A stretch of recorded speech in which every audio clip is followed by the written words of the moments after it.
I'm delighted to be joined by darts legend Luke Humphries. Massive event here today. We've got the Masters. Now, firstly, I want to ask you a little bit about Red Dragon.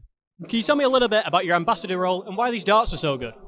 Yeah, I mean, for me, I've started off with Red Dragon like 8-9 years ago now, and you don't really know where your career is going to end up, and obviously they've taken me to the next level with the craftsmanship. The darts I use now have taken me to the many accolades I've got. But that's all down to the engineering of Lee and helping me find the right balance in the dart. And we're working on something new, something fresh in the next few months. Obviously, I'm not going to tell everyone about, but I'm probably going to be changing. I've said it in many interviews, but it's really, really great company to be a part of.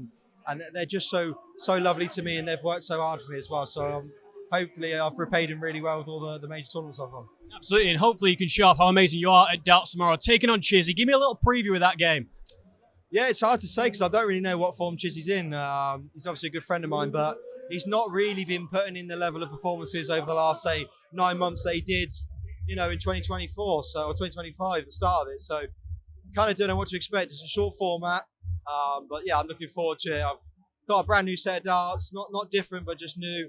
I'm trying, and hopefully they go well. Absolutely. Now, I want to roll through some of your great memories. Firstly, beating Gerwyn Price in the Grand Prix. Can you tell me about that moment, what that was like for you, beating Gerwyn on the big stage? Well, it was a massive moment for myself because without that tournament win, who knows if I go on and win everything I did afterwards. So, massive for me. Give me the belief as well, I think. And like I got asked a question earlier today, what was your greatest moment? And it's easy to sit and say the World Championship win, but I think it's that Grand Prix win because it did set me off winning so many more things after it. And I don't think without that Grand Prix I'd be World Champion. So it was a special moment for me. I showed a lot of bottle in that final because a lot of people didn't think I was going to win it. So yeah, it's definitely the most special moment for me. It's an incredibly special moment for you. And as you mentioned, you won so much more after that. The World Championship. Talk to me about that day beating Littler, because obviously he had so much hype behind him. The pressure was all on you. You were able to come on top of the day. So what was the key to beating Littler? Yeah, I think the funny thing was I probably weren't the favourite or anything. They probably thought he was going to go on and do the fairy tale ending, but I was in some good form from the quarters and the semis.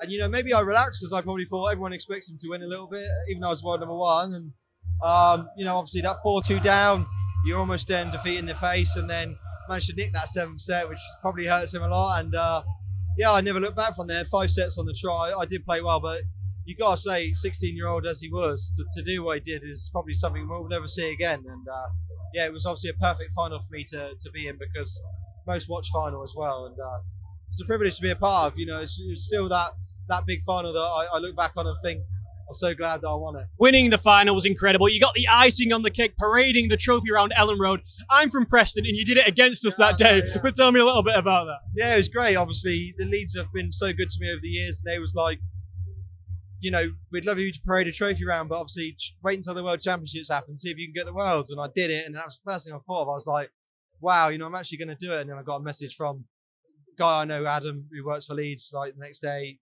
ready to bring it around. I'm like, it's really happening. And then we managed to find that day, which was, I think I flew back from Bahrain that day, and such a perfect ending because we beat you 2-1, last minute penalty, and met all the players who watched the final and went into the manager's room. So yeah, it was quite nice to be involved in that as well. But it was great. It was a great thing for me to experience. Absolutely. I mean, you talk about that experience at Elland Road. You've had so many amazing memories. What do you think is the craziest story from your career, either on or off the hockey? Probably not to say on camera, to be fair. Yeah, some things you can't say. Darting wise, probably that Joe Cullen game. It was such a up and down, ebbed and flow game that could have gone any way. And most of the time you see people win majors and worlds, and they usually someone misses match darts against them. And it happened to me. A mismatched darts against me, Joe did, and I ended up winning the World Championships from it. But that's definitely that game I look back on as well, and you think, God, if he'd have hit that, maybe I would never have been world champion.